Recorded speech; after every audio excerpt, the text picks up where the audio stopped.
What's good, everybody? It's your boy Uncle Sam's Reject here, back with our Army Rebuild Dynasty, man. Conference Championship week. Of course, we're independent, so we don't have one of those. We're 11-0 in the season, number 1 in the nation. It says right there we're headed for the title. Guess who clinched a spot in the title game? You know what I mean? We held it down.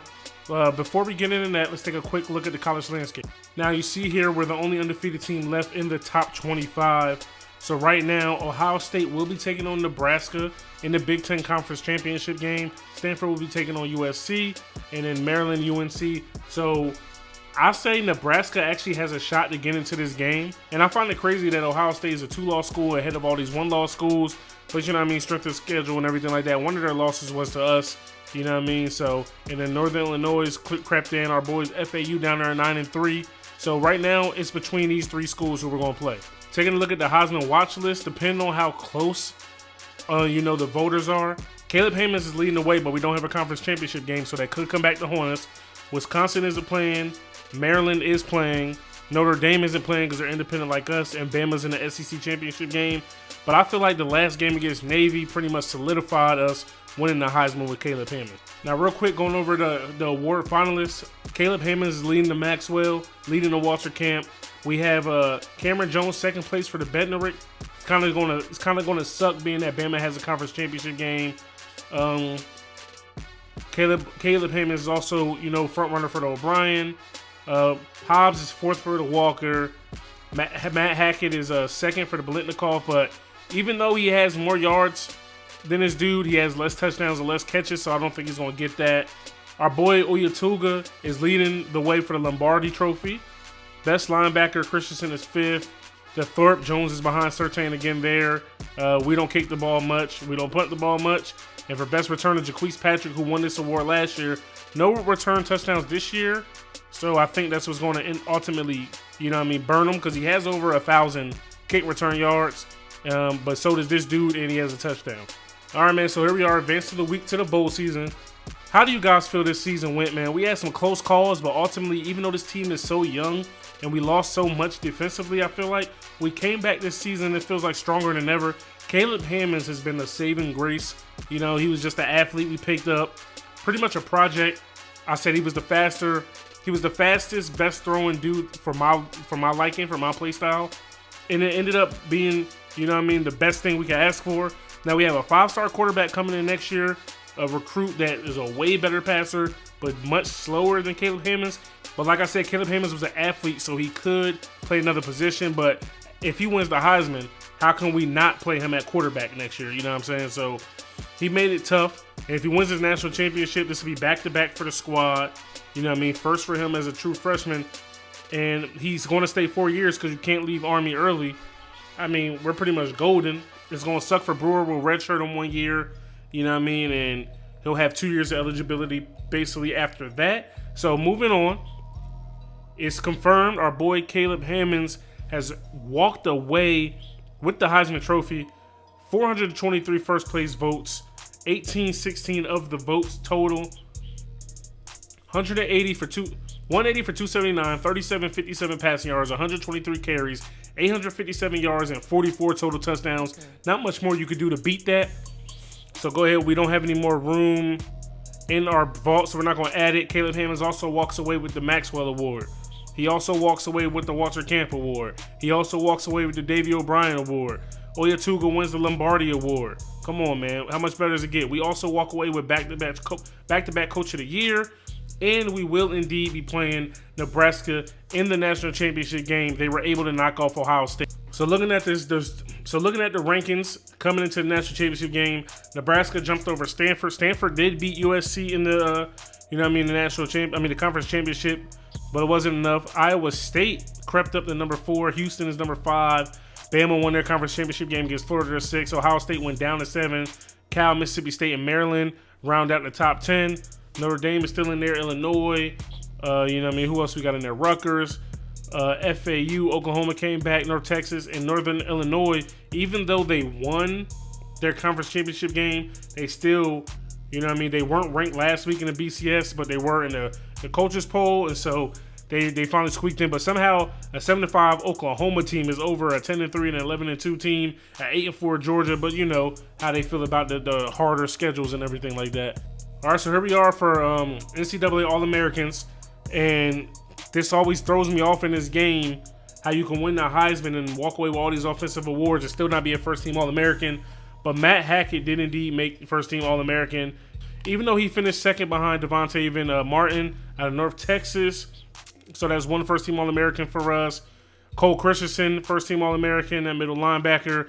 And that's going to do it. And there's Caleb Hammonds. He's a second-team All-American. You know, I feel like that has a lot to do with him being a freshman. But, you know, they couldn't hold him out of the Heisman because he was that much better in the competition. Oyatuga, who also won an award, was a second-team All-American. And then we got Cam Jones, Jalen McClinton, our two safeties who've been playing rock solid this entire year. They're also second-team All-Americans. Caleb Hammonds makes the freshman All-American along with Jeremy Vaughn. We also have Mike Johnson holding us down. Will Chappell, who played, he played great in the slot for us this year, and that's it there. Moving on to, the conference All-Americans, we're pretty much going to run away with this one, us and Notre Dame. Caleb Hammonds, Artis Hobbs, Matt Hackett, our boy Deaton, Covington, Morgan, Oyatuga, Reagan, Christensen, Riley, Chappell, Jones, McClinton, second team. We got Cohen, Engel, Panera, Rhea, who else? Parker, Patrick, and then we got Hodges at the punting position. All in all, man, it's a pretty solid year for us. Taking a look at the final stats, nation's leaders. Caleb Hammonds is second right now behind Kate Thompson out of North Texas.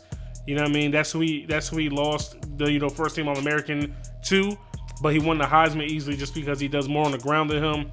Rushing, we're not going to have anybody up there. Caleb Hammonds is 114 in the nation. He's our leading rusher. Matt Hackett is number 3 in the nation receiving-wise. Tackles, Cam Jones is leading the nation in tackling. Sacks, rookie Brock Morgan, 5 tackles, 105th. Interceptions, we have Will Chappell, 373rd in the nation with 2. Final team stats in total. We already went over Caleb Hammonds' stats a little bit. 37-57 passing, 35 touchdowns, only 11 picks, 64 completion percentage. He threw for 341 yards a game, dog. He was sacked 8 times. Bud Miller did his thing off the bench. 7 for 12, 2 touchdowns a pick. And then Kelvin Hopkins, whenever he had to come in, it was not that great of a deal for us. He actually got hurt. That's what made us break Bud Miller's red shirt, and he made things interesting. But Caleb Hammonds, moving forward right now, is definitely the starter. Rushing for the squad, Caleb Hammonds is the leader there. Has the most carries, has the most yards.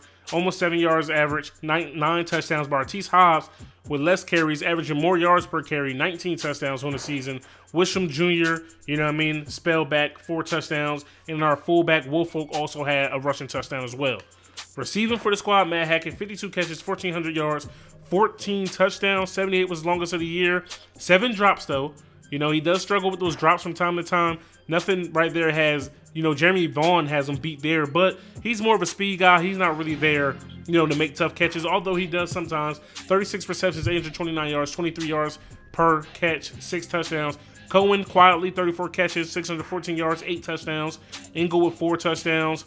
Colts with 1, Hawkins with 2, Woolfolk 1, Wisham 1, and then we got our boy Leon Harrison, who has 1 as well. Defensively, nation and team leading tackler, Cam Jones with 58 tackles, 56 of those things solo, 2 for loss, no sacks, 1 pick, 2 pass deflections, a fumble recovery, and no touchdowns.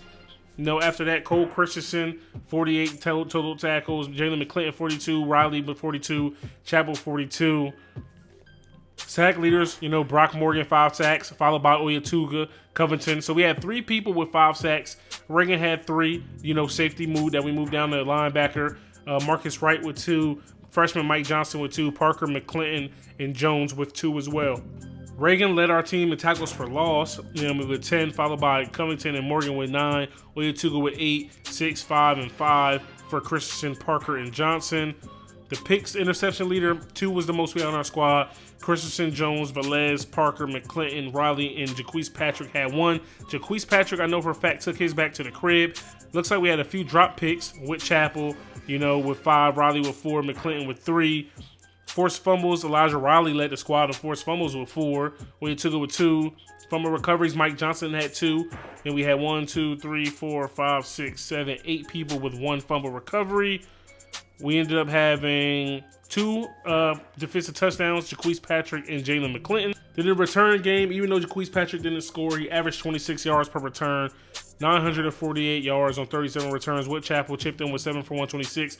Punt yards, Jaquise Patrick only brought back 11 punts, 112 yards, 10 yards average. Taking a look at some of the school records broken this year, Caleb Hammonds for touchdowns in the game was 6, touchdowns in the season with 35, passing yards in the game with 653, passing yards in the season with 3757, and he's got another game to add on top of that. Receiving wise, Matt Hackett, 19 career total.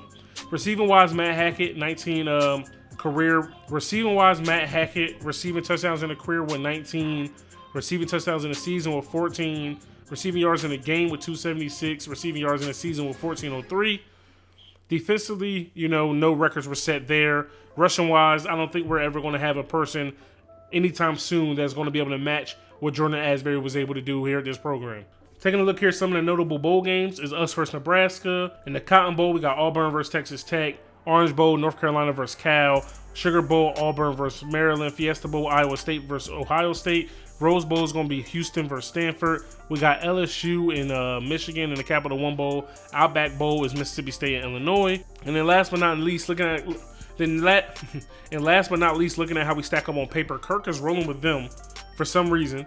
You know what I mean? They're A-, we're B-, C+, B-, but we all know that we play a lot better than what it says we are on paper. Number 1 scoring team in the nation, number 1 offense in the nation, number 1 pass offense in the nation, top 10 rush defense. They have the number 2 rush defense, number 2 total defense, but we put points on the board and light it up. We got them beating turnover differential. We're +5, they're +4. You know what I mean? They got a better, like their defense overall is better, but you know what I mean? We make key stops that we need. Going over a little info here, you see we're on a big winning streak. We just won our program's 4th national championship, you know what I mean, last year. They have 5 national championships, they're 12-1, you know what I mean. Looking at our schedule, we've had the harder schedule, you know what I mean. They've kind of had an easier ride. They only have 2 ranked opponents on their schedule still left. We have 1, 2, 3, 4, 5, 6 ranked opponents that we had to bump off. You know what I mean? Going to looking at our leaders, we already went over our stats. They have a quarterback, 18 touchdowns to 6 picks, 1,000-yard receiver, 1,000-yard rusher. They have their defensive leaders. They only got 2 picks like us, 5 sacks like us, 37 tackles. But we already know we have the nation's leading tackler, and that's pretty much what's going to do it. And leading up and gearing up for this national championship game is us versus Nebraska. The table is set. We coming out here and we want to put this work in, and the game will be coming out later on today, probably an hour after this video drops. You know how we do it. We've been doing it like this with FAU and Army. I hope you guys are hyped up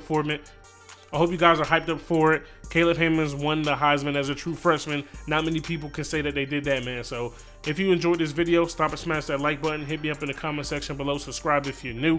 It's your boy Uncle Sam's Reject, arcadegames.com. I'm out of here. Peace.